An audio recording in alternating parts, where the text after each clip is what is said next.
बिस्मिल्लाहिर्रहमानिर्रहीम। अस्सलाम वालेकुम दोस्तों, कैसे हो दोस्तों। मैं उम्मीद करता हूँ कि मेरे तमाम दोस्त कह रहे होंगे। दोस्तों मैं आपका भाई शौकत है, तुम देख रहे हैं शौकत गोट फार्म। दोस्तों अज 75 मोड़ डार वाले बकरा मंडी आए हुए हैं। तो अज तुहानू दोस्तों बकरा मंडी का रेट चेक कराना है। अज सब तो वड्डी बकरी चेक करानी है। भाई अल्लाह दिते को आए हैं, इन्हों को बकरी खड़ी है माशाल्लाह, बहुत ही प्यारी और वड्डी बकरी, जिन्हों का तले एक नर तो एक मादी है। वह भी तुहानू चेक कराने, नाले इन्हों रेट भी पूछांगे। वीडियो शुरू तो लैकर एंड तक देखे। तो उस तो पहला साड़ी छोटी जी रिक्वेस्ट है कि जिन्हें दोस्त अज तक साढ़े चैनल को सबसक्राइब नहीं किया, साढ़े चैनल को सबसक्राइब करें, नाल घंटी का निशान दबा दें ताकि इस तरह की हर नई वीडियो तक आसानी पहुँचती रहे। तो दोस्तों भाई को पूछने वाला दिते भाई को की रेट शेट करते पे ने, तो ये तले की केड़ी चीज़ है। अच्छा ये तले किन्ने जानवर ने?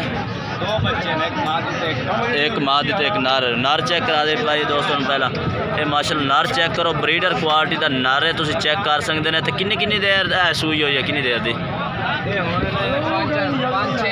अच्छा 5 to 6 महीने। दोस्तों बकरा चेक करो माशाल्लाह, ब्रीडर क्वालिटी का बच्चा है उन्हें दिता है बकरी ने।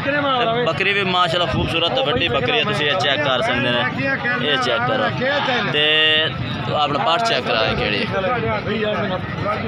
तो यह दोस्तों ये तले मादी है बकरी दे, मादी भी चेक करो माशाल्लाह, एक तो एक वधिया जानवर है इन्हों को। ये खड़े ने, ये मादी है तले बकरी दी, मादी भी चेक करो, नार भी चेक करो, खूबसूरत जानवर ने बकरी तले। बकरी चेक करा। अच्छा किन्नवा सुबह सूई है बकरी? हाँ जी 3 सुबह सूई हुई है। 1 मिनट बकरी चेक करा फिर इन्हू भी करें। अच्छा ये दोस्तों बकरी आए भाई तीसरा सुआ ये सू चुकी है, यानी कि चौथा सुआ अगे करेगी। तो मुँह पूरी है भाई, यानी कि मुँह इस टाइम दांत जवान है बकरी, ये चेक करो। तो यदा रेट भी भाई को पूछने है। बकरी माशाल्लाह हाइट वाली है, तो प्योर मक्खी चीनी दे विच है। अच्छा की रेट शेट की करते पे? 1,20,000। तो दोस्तों 1.5 लाख इतने मांग रहे हैं मंडी के रेट से, लेकिन जो भाई ऑनलाइन खरीद से 1,20,000 रेट। बाकी राबता नंबर भी लैके दे देने, मजीद प्यार मुहब्बत होर भी कर दे सन। बाकी राबता नंबर भी अपना दे दे सर 0307 082 23 ये दोस्तों अल्लाह दिते भाई का राबता नंबर है। कोई भाई राबता करके इन्हों तो बकरी खरीद सकता है। एक नर तो एक मादी है इस बकरी तले। बाकी दोस्तों होर जानवर तुम चेक करा दे। तो दोस्तों अगे अकरम भाई को, अकरम भाई भी एक पठोरा लैके फिरते हैं चिट्टा मक्खी चीने दे विच। चिट्टे मक्खी चीने दे विच बच्चा ये कोल खड़ा भाई अकरम को। भाई अकरम किन्नी उम्र का है? 5 महीने का। दोस्तों चेक करो माशाल्लाह, डबल हड्डी का जानवर है, जाला वाला बच्चा नकौड़ा चेक करो तुम, यदा प्योर चिट्टे मक्खी चीने का डबल हड्डी का जानवर है। अच्छा ये रेट शेट की करते? अच्छा 35 मांग रहे हैं, 32,000 का फाइनल दे दे, मजीद भी रियायत कर दे इंशाल्लाह। राबता तुम लैके दे, राबता नंबर दो यार, छड़ दे गले छड़ दे, राबता नंबर दो अपन।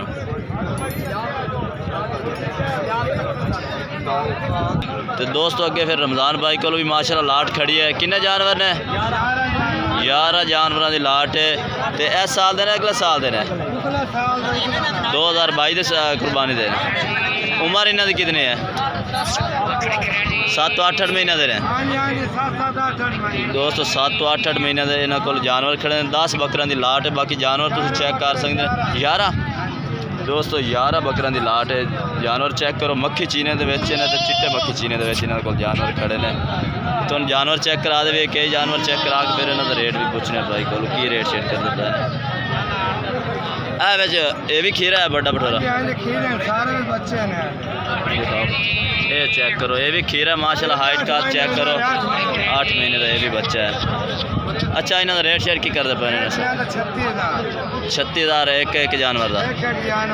अच्छा तो फाइनल 34,000 नो।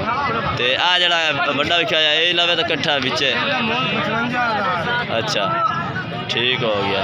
ये रमज़ान भाई का रेट सुन लिया, 34,000 लाट का कर रहे हैं, यानी कि ये जड़े 11 जानवर ने। बाकी रियायत शियायत भी कर दे सन। तो बाकी दोस्तों वीडियो अच्छी लगे लाइक करना है और चैनल को सब्सक्राइब करना और कमेंट करके दसना है कि दोस्तों आज की वीडियो कैसी लगी है, तो आज के जानवर कैसे लगे। तब तक के लिए हम इजाज़त चाहते हैं। अल्लाह हाफिज़।